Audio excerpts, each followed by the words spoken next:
Karena sejak lahirnya Islam membebaskan manusia dari ras diskriminasi. Islam mengikat manusia dengan akidah. Islam mengajarkan persamaan. Jauh sebelum Amerika teriak-teriak dengan Declaration of Independence, kita sudah diajarkan an-nasu kulluhum li Adam wa Adam min turab. Lalu kita diajarkan inna akramakum indallahi atqakum. Yang paling mulia di antara kamu adalah yang paling bertakwa kepada Allah Subhanahu wa taala. Oleh karenanya, lewat hari lahir, hari ulang tahun ke-70 ini, mari kita tetap merapatkan barisan, meluruskan shaf, dan wasiat dari Al-Maghfurlah ini tidak sebatas wasiat, tapi juga diteruskan oleh zuriyah beliau. Saya bersyukur dalam mewujudkan cita-cita teguh, cinta teguh pada agama dan cinta kokoh pada negara. Umi Hajah Raihanun ini tidak hanya berkiprah di bidang pendidikan, tapi juga bergerak di bidang politik. Sekali lagi, dalam rangka mengokohkan cinta kokoh kepada agama, cinta teguh kepada negara. Dan saya juga bersyukur, saya termasuk yang beruntung. Pertama kali saya masuk ke bumi Lombok ini, saya langsung diterima oleh Al-Maghfurlah, jumpa pertama dan sekaligus terakhir. Saya mendapat banyak pesan-pesan dari beliau, dan saya lalu sekarang juga ikut bersyukur. Bapak Ibu hadirin, sampai mana tadi?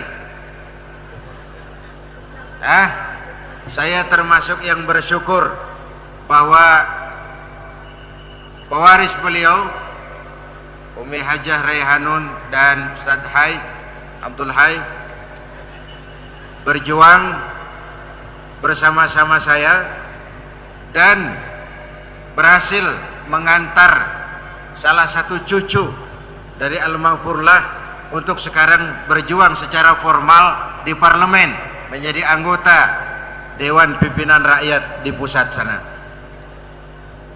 Hadirin yang saya hormati, ini sebenarnya buat saya partai politik itu madrasah, dan panggung politik tetap panggung dakwah. Kekuasaan cuma alat, bukan tujuan. Harus digunakan untuk sebesar-besar kemaslahatan rakyat. Anggota-anggota dewan baik di tingkat 1, tingkat 2 maupun di tingkat pusat itu sama dengan orang, apa itu namanya, lomba panjat pinang, tahu nggak? Tahu kan? Orang lomba panjat pinang itu yang paling kasihan yang di bawah, pundaknya diinjak, kepalanya diinjak, penuh lumpur, cuma kelihatan mata saja. Yang nomor 2 begitu, yang nomor 3 pun begitu. Yang naik kan cuma 1 di atas. Yang 1, 2, 3 kenapa mau diinjak-injak? Ada kontrak. Oke, injaklah pundak saya, bahkan injaklah kepala saya kalau perlu. Silakan naik ke atas. Nanti sudah sampai di atas, ambil itu hadiah-hadiah, bawa turun ke bawah, kita bagi rata di bawah sama-sama. Kan itu kontraknya. Jangan sudah sampai merasa dia sudah sampai di atas lalu bilang takdir. Iyalah takdir, tapi ada orangnya yang kau injak-injak itu. Inilah semangat kebersamaan.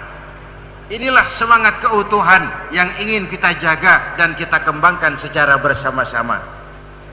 Hadirin yang saya hormati, saya ternyata dengan merenungi wasiat-wasiat Al-Maghfurlah, saya makin kagum dengan pemikiran-pemikiran beliau yang justru dilontarkan beberapa tahun yang silam dan sekarang kita lihat relevansinya. Terutama saya terpana betul pada kata cinta teguh pada agama dan cinta kokoh pada negara. Ternyata beliau seorang ulama yang nasionalis, seorang ulama yang tidak pernah mempertentangkan hubungan agama dengan negara. Dan ini, sifat ini harus kita warisi ke depan. Hadirin yang saya hormati, inilah barangkali sekelumit yang dapat Al-Fakir sampaikan.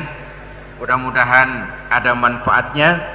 Semoga Nahdlatul Wathon Anjani ini berjalan terus menuju harapan dan cita-citanya, membawa maslahat bagi agama, bangsa dan negara yang kita cintai ini. Tentu jalan ke depan tidak lurus dan bertabur bunga.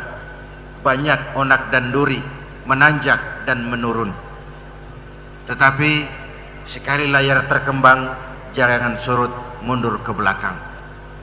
Dan ini sudah dicontohkan oleh baginda Rasulullah sallallahu alaihi wasallam. Dirgahayu Nahdlatul Wathon yang ke-70 semoga membawa manfaat dan jelas membawa manfaat bagi umat secara keseluruhan. Terima kasih dan mohon maaf. Usikum wa nafsi bitaqwallah. Aqulu qawli hadza wa astaghfirullahal azim li wa lakum. Wassalamu alaikum warahmatullahi